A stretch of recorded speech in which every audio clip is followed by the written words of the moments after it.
کەیسی سەلاحەدین دەمیرتاش کێشەیەکی تر لە نێوان تورکیا و یەکێتی ئەوروپا. تورکیا لە بەردەم تەنگەژەیەکی نوێ بەهۆی هێشتنەوەی سەلاحەدین دەمیرتاش لە زیندان و پشتگوێ خستنی داوای دادگای یەکێتی ئەوروپا.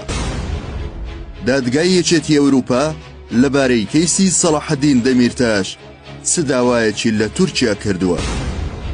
وەڵامدانەوەی نەرێنی ئەردۆغان بۆ داواکەی ئەو دادگایە چ مەترسیەک لەسەر تورکیا دروست دەکات؟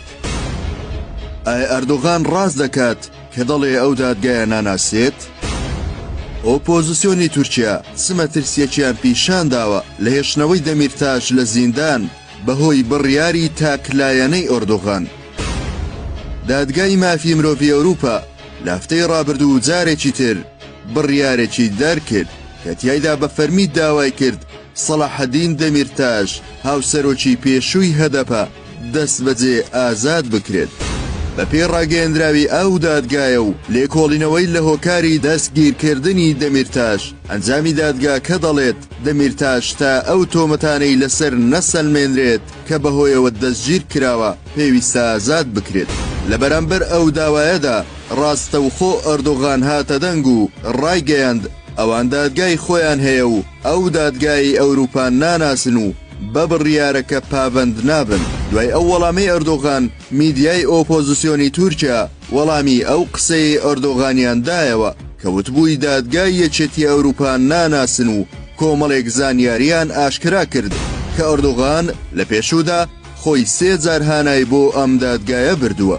ئەردۆغان بەر لە دامەزراندنی ئەکەپە بۆ هەڵگرتنی قەدەغەی سیاسەتکردن لەسەری و سڕینەوەی ڕابردووی لە دادگا و ڕێگادان بۆ ئەوەی لە ساڵی 2002 خۆی بۆ پەرلەمان کاندید بکات هانای بۆ دادگای مافی مرۆڤی ئەوروپا بردووە.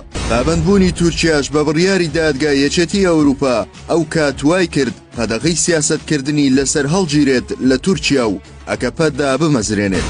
بەوەش ئەردۆغانیان تووشی ئەحراجێکی گەورە کرد.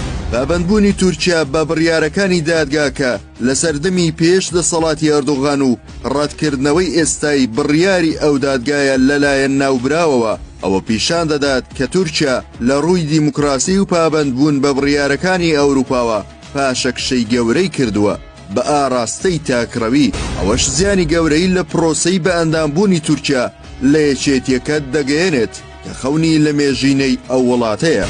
وەڵامەکەی ئەردۆغان لەبارەی کەیسی دەمیرتاش ڕەخنەی توندی ڕایگەشتی تورکیاشی لێکەوتەوە لە نێوانیاندا گەورەترین پارتی ئۆپۆزیسیۆنی تورکیا کە ئەردۆغان دەوڵەتی تورکیا بە دەوڵەتی کەسی خۆی دەزانێت و دادگاکانی وڵاتی ناچار کردووە تەنیا پابەندی بڕیار و ڕێنماییەکانی خۆی ببن. کەمال کڵچکدارۆغلۆ ڕایگەیاندووە دادگای مافی مرۆڤی ئەوروپا بڕیار دەدات پێویستە هەمووان پابەندی ئەو بڕیارە بن. تەنیا تورکیا نییە، هەموو ئەو وڵاتانەی بەڵێننامەی پابەند بوون بە دادگای مافی مرۆڤی ئەوروپایان هەیە و ئەمەیان بە یاسا کردووە و خستویانەتە دەستوری خۆیان لەسەریانە پابەندی بڕیارەکان بن. دادگای مافی مرۆڤی ئەوروپا لەبارەی سەلاحەدین دەمیرتاشەوە بڕیاریدا. ئەردۆغان لەو گوتارەی پێشکەشی کرد دەڵێت من پابەندی ئەو بڕیارە نابم، ئێمە پابەند نابین. باشە تۆ چیت؟ دووەمین جار جەختکردنەوەی ئەو دادگایە بۆ ئازادکردنی سەلاحەدین دەمیرتاش وەک شرۆڤەکاران ئاماژەیان بۆ کردووە دەرخەری ئەوەیە کە کەیسەکەی ناوبرا و سیاسیە و بنچینە یاسایی نییە. بە گوێرەی بۆچوونی چاودێرانی ڕەوشی سیاسی تورکیا ئەوەی ئەردۆغان دشت بەو دادگایە دەیڵێت جۆرێکە لە یاریکردن بە ئاگر، چونکە ئەگەر تورکیا ڕێز لە بڕیاری دادگای مافی مرۆڤی ئەوروپا نەگرێت بۆ ئازادکردنی دەمیرتاش ئەوان لەلایەن یەکێتیەکەوە سزای سیاسی تورکیا دەدرێت و تورکیا چەند هەنگاوێک لەو یەکێتیە دوور دەکەوێتەوە. هەروەها ئەگەری زۆرە سزای ئابووریش بەسەر تورکیا بسەپێندرێت. بەو هۆیەوە لە ئێستادا لەناو ڕایگەشتی تورکیا فشارێکی زۆر هەیە بۆ ئەوەی دەوڵەتی تورکیا پابەند بێت بە بڕیارەکەی دادگای مافی مرۆڤی یەکێتی ئەوروپا و دەمیرتاش ئازاد بکرێت. پێشتریش جێگری سەرۆکی فراکسیۆنی ئی پارتی لە پەرلەمانی تورکیا لەبارەی فشارەکان بۆ ئازادکردنی دەمیرتاش ڕایگەیاند ئەگەری زۆرە ئەردۆغان بچێتە ژێرباری فشارەکان و بڕیاری ئازادکردنی دەمیرتاش دەربچێت جەیباسە لەسەر ئاستی ئەوروپا هاوسۆزیەکی زۆر بۆ کەیسی دەستگیرکردنی دەمیرتاش هەیە و لە سەرەتاکانی ساڵی ڕابردوو خەڵاتی دیموکراسی مافی مرۆڤ ئاشتی و هاوسۆزی لە ئەوروپا بە دەمیرتاش بەخشرا.